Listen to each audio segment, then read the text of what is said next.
एक दूर दराज वादी में नूरीन नामी एक बहादुर लड़की रहती थी।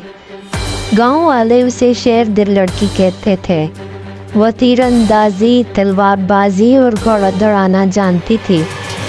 नूरीन के दादा उसे बताते हैं कि करीब ही एक जंगल है जिसे अंधेरा जंगल कहते हैं, जहाँ एक खूनख्वार राक्षस बरसों से छुपा हुआ है।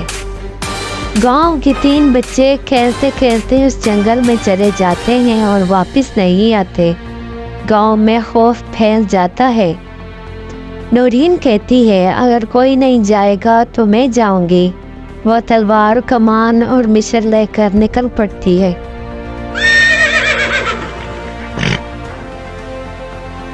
नूरीन अंधेरे, खामोश और पुरस्कार जंगल में दाखिल होती है। हर तरफ धुंध और अजब आवाजें हैं।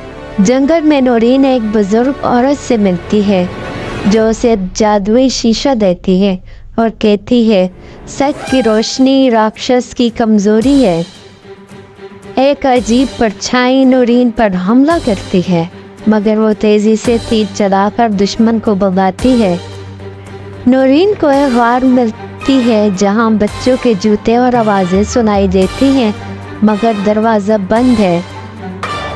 नूरीन राक्षस की झलक देखती है, बड़ी आंखें, पथरीला जिस्म और दहकता सांस। वो घबराहट पर काबू पाती है। नूरीन जादुई शीशा निकालती है। इसमें राक्षस का असल चेहरा जाहिर होता है। एक लानतज़दा इंसान था जो। नूरीन राक्षस से बात करने की कोशिश करती है, मगर वो हमला कर देता है। ज़बरदस्त जंग छिड़ जाती है। नूरीन मिस्र की रोशनी में राक्षस के चेहरे पर डालती है। वो चीखकर पीछे हटता है और कमज़ोर पड़ता है। रोशनी और सच्चाई से राक्षस का जादू टूटता है और वो एक अफसरदा इंसान में बदल जाता है।